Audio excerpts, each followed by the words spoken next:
आज हम लोग शुरुआत करेंगे क्लास 11 का पहला टॉपिक।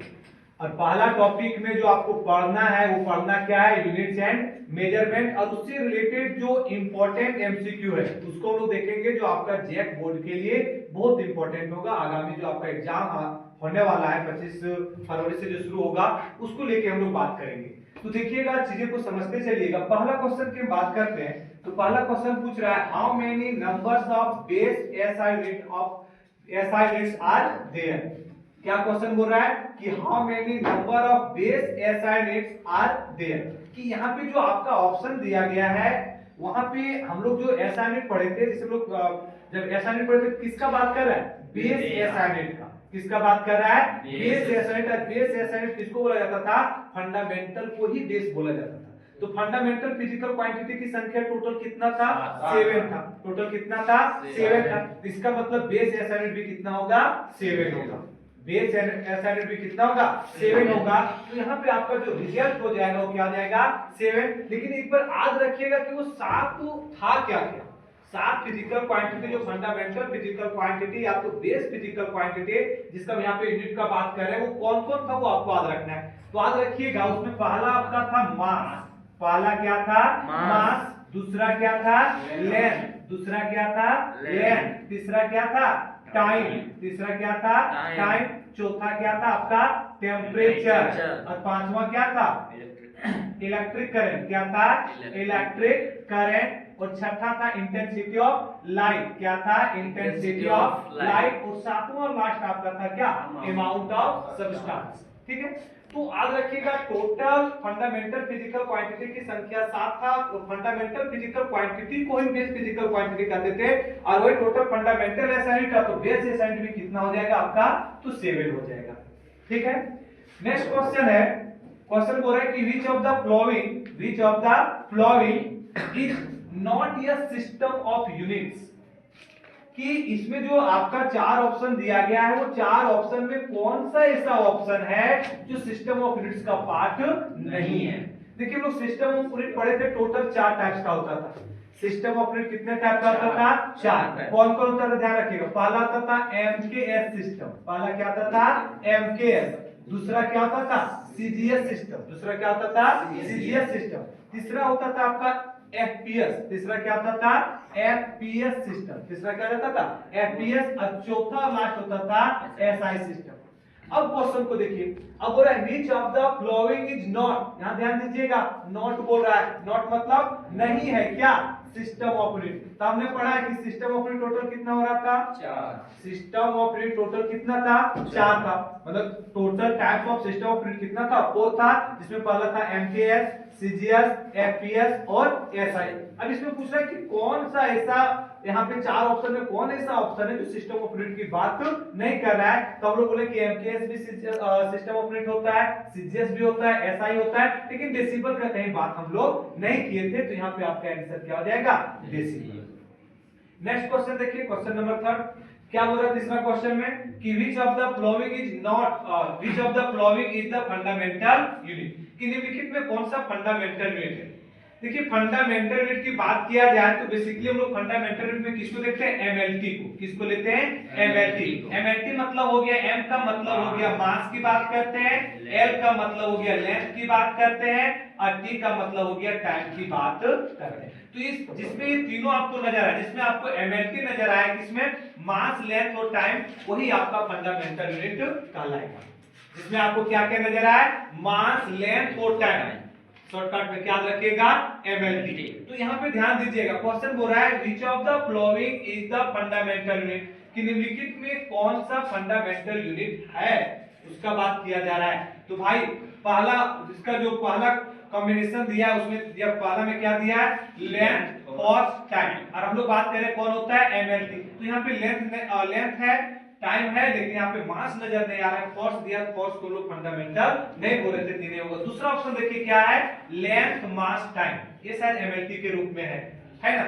मास भी है, लेंथ भी है, टाइम भी है, ये हो सकता है। अगला ऑप्शन देख लीजिए, मास दिया है, वॉल्यूम दिया है, हाइट दिया है, ये किसी भी एंगल से आपका फंडामेंटल नहीं होगा। लास्ट देखिएगा क्या दिया है, मास, प्रेशर और वेलोसिटी। क्या है? मास, वेलोसिटी और प्रेशर। तो इसमें भी हम लोग बात देंगे। तो बेसिक में आपका होगा क्या? फंडामेंटल कौन होगा? तो एमएलटी होगा, मास, लेंथ और टाइम। और मास, लेंथ और टाइम आपको किस ऑप्शन में नजर आ रहा है? तो सेकंड ऑप्शन में आपको नजर आ रहा है।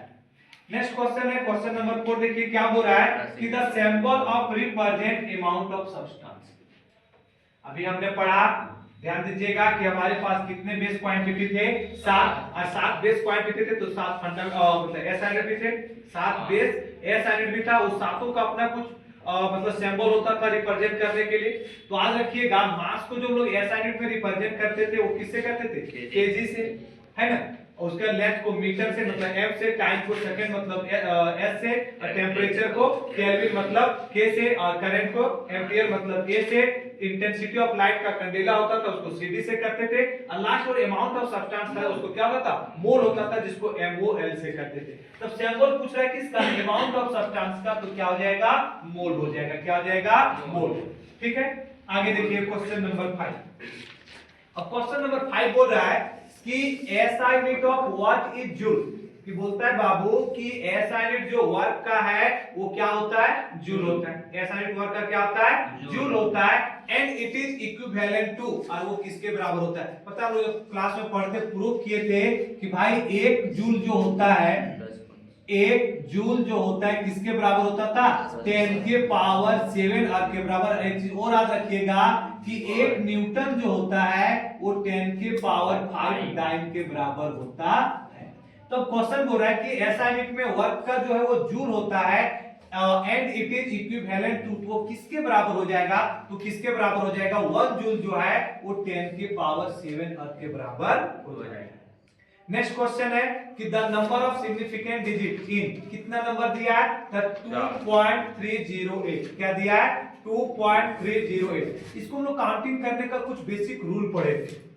तो रूल क्या था कि नन जीरो डिजिट जितना है, नन जीरो डिजिट जितना है वो सभी को तो काउंट करना ही करना है। और यदि दो नन जीरो डिजिट के बीच में जीरो आ जाए तो उसी को भी क्या कर लेना है? काउंट कर लेना है। तो उसके अकॉर्डिंग लग रहा है कि सभी को हमको काउंट करना पड़ेगा। नन जीरो को काउंट करना ही करना है, और दो नन जीरो के बीच में जो भी डिजिट आ जाए उस सभी डिजिट को भी क्या कर लेना है? काउंट कर लेना है। तो टोटल काउंट कीजिएगा कितना आ जाएगा? 1 2 3 और 4। तो सिग्निफिकेंट डिजिट इसमें कितना होगा? तो 4 हो जाएगा। कितना हो जाएगा?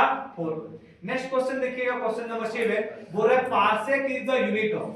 तो पता है पार्सेक जो होता था वो डिस्टेंस को मेजर करने का लॉन्गेस्ट, है ना, सबसे लंबी मात्रक होता था, लॉन्गेस्ट यूनिट होता था। कि सबसे लंबी दूरी को जो मेजर किया जाता था, डिस्टेंस की सबसे लंबी दूरी को जो मेजर किया जाता था वो किसके द्वारा किया जाता था? पार्सेक के द्वारा किया जाता था। तो parsec is the unit of, तो पार्सेक के द्वारा क्या मापा जाएगा? दूरी मतलब किसका बात करेंगे? डिस्टेंस का। दूरी मतलब किसका बात करेंगे? डिस्टेंस का। क्वेश्चन नंबर 8 देखिए क्या बोल रहा है। बोल रहा है light year is the unit of. तो लाइट ईयर किसका यूनिट होगा? देखिए क्वेश्चन इसलिए आपको हल्का सा सस्पेंस में डाल सकता है। ये ईयर दिया, और ईयर का मतलब लोग समय से सोच लेते हैं। ईयर मतलब लोग किसके बारे में तुरंत दिमाग में क्या आता है? टाइम के बारे में आता है। हम लोग टाइम के बारे में सोचते हैं, लेकिन ये टाइम के बारे में नहीं बोल रहा है। हम लाइट ईयर पढ़े थे, पता है लाइट ईयर किसको बोल रहे थे? तो हम लोग इस चीज को वहां पे डिफाइन किए थे कि लाइट के द्वारा, किसके द्वारा? लाइट के द्वारा एक साल में, मतलब 1 ईयर में लाइट के द्वारा जो टोटल डिस्टेंस को ट्रेवल किया जा रहा था उसी को हम लोग क्या बोलते थे? Light year. तो क्या ट्रेवल कर रहा था? डिस्टेंस। इसका मतलब लाइट ईयर किसका बात करेगा? किसका मात्रक होगा? तो किसका मात्रक होगा? वो डिस्टेंस का होगा। किसका होगा? डिस्टेंस। उसके बाद है next question, S unit of stress. अब स्ट्रेस है ना, तो हम लोग पढ़े बाबू की स्ट्रेस जो होता था, स्ट्रेस का हमने फार्मूला पढ़ा है। क्या होता था कि फोर्स पर यूनिट एरिया, तो deforming force per unit area. जब हमको फार्मूला पता है तो आसानी से इसका हम निकाल सकते हैं। आसानी से निकाल सकते हैं। फोर्स का यूनिट क्या होता है? न्यूटन, और एरिया का मीटर का स्क्वायर। जब एक साथ हम लोग लिखेंगे क्या आ जाएगा? न्यूटन पर मीटर स्क्वायर। क्या आ जाएगा? न्यूटन पर मीटर स्क्वायर। तो याद रखिएगा कि एस यूनिट ऑफ स्ट्रेस क्या आ जाएगा? न्यूटन पर मीटर स्क्वायर। इसका ना डायमेंशन फार्मूला हम यहां लिख दे रहे हैं, वो भी याद रखिएगा आप लोग। इसका डायमेंशन फार्मूला क्या होगा? तो डायमेंशन फार्मूला निकालिए। न्यूटन का हम लोग डायमेंशन पता है, क्या होता है? एम एल टी के पावर माइनस में 2। क्या होता है? एम एल टी के पावर माइनस में 2, और यहाँ पे क्या था मीटर, मतलब ये हो जाएगा l का स्क्वायर। इसको कैंसिल कीजिएगा तो बचेगा क्या m, ये नीचे प्लस था ऊपर जाएगा क्या जाएगा माइनस, और ये t के पावर -2। इसका डायमेंशन भी याद रखिएगा कि स्ट्रेस का डायमेंशन फार्मूला होता है m l के पावर -1, क्या हो जाएगा m l के पावर -1 और t के पावर -2। ये भी याद रखिएगा साथ साथ में, क्वेश्चन बहुत बार एग्जाम में पूछा गया। तो SI यूनिट ऑफ स्ट्रेस की बात करेंगे तो SI यूनिट ऑफ स्ट्रेस का क्या जाएगा, फिर से बोलिए न्यूटन पर मीटर स्क्वायर। डायमेंशन फार्मूला क्या हो जाएगा m l के पावर -1 और t के पावर -2। ठीक है, आगे आइए। नेक्स्ट क्वेश्चन आपका क्या है, तो नेक्स्ट क्वेश्चन बोल रहा है कि the unit of solid angle is. पता है हम लोग पढ़े थे, जब हम लोग पढ़ रहे थे फंडामेंटल, तो SI यूनिट जब पढ़ रहे थे तो टोटल पढ़े थे कि 7 फंडामेंटल SI यूनिट होता था, तो 7 बेस SI यूनिट होता था, 2 सप्लीमेंट्री SI यूनिट होता था। कितने सप्लीमेंट्री SI यूनिट होता था, तो एक पढ़े थे लोग सॉलिड एंगल और एक पढ़े थे क्या प्लेन एंगल। एक क्या पढ़े थे सॉलिड एंगल और एक पढ़े थे क्या प्लेन एंगल। तो याद रखिएगा सॉलिड एंगल का SI यूनिट जो था वो ऑस्ट्रेलियन पढ़े थे और प्लेन एंगल का क्या पढ़े थे रेडियन पढ़े थे। तो आपसे यहाँ पूछा जा रहा है कि the unit of solid angle, तो यूनिट ऑफ सॉलिड एंगल क्या हो जाएगा ऑस्ट्रेलियन। कोई दिक्कत। लास्ट क्वेश्चन है आपका क्वेश्चन नंबर 11। देखिए क्या बोल रहा है कि डायमेंशन ऑफ लैटेंट हीट। बहुत इंपॉर्टेंट क्वेश्चन है ना, डायमेंशन ऑफ लैटेंट हीट। हम लोग पढ़े हैं लैटेंट हीट, ऐसा है कि नहीं कि नहीं पढ़े, हम लोग लैटेंट हीट पढ़े हैं। और लैटेंट हीट हमने क्या पढ़ा था कि Q जो था वो डायरेक्टली प्रोपोर्शनल किसका हो जाता था अमाउंट ऑफ मास का। जब इसको हम ऑपरेट किए थे तो Q इक्वल टू आया था Lm, और ये आपका बता रहा था ये L क्या था कोएफिशिएंट ऑफ लैटेंट हीट। यहां से यदि L को हम निकाल लें तो L आपका जो आ जाएगा वो किसके बराबर आ जाएगा, तो ध्यान दीजिएगा, देखिएगा L किसके बराबर आपका आ जाएगा, L आ जाएगा Q अपॉन M। आसानी से निकाल सकते हैं इसका, पहले S यूनिट निकालते हैं तो S यूनिट क्या हो जाएगा, Q मतलब हो गया हीट, हीट का यूनिट क्या होता है जूल, और मास का होता है क्या केजी। एक साथ याद रखिएगा क्या हो जाएगा जूल पर केजी। ये याद रखिएगा लैटेंट हीट का S यूनिट क्या हो गया जूल पर केजी, क्या हो जाएगा जूल पर केजी, क्या हो जाएगा जूल पर केजी। उसके बाद डायमेंशन की बात करेंगे तो जूल का डायमेंशन हमने पढ़ा क्या होता है ml² t के पावर -2 और kg का हो जाता था केवल m से m कैंसिल हो जाएगा। एक साथ काम करेंगे तो m के पावर नहीं कुछ तो क्या 0, l का स्क्वायर और t के पावर क्या आ जाएगा -2। देखिए ऑप्शन में है कहीं m के पावर 0, l का स्क्वायर और t के पावर -2, किस ऑप्शन में है ऑप्शन नंबर सी। ठीक है, तो इसको आराम से देखिएगा, ये आपका एग्जाम के लिए बहुत इंपॉर्टेंट है। फिर आगे भी इसका कुछ क्वेश्चन और देखेंगे हम लोग।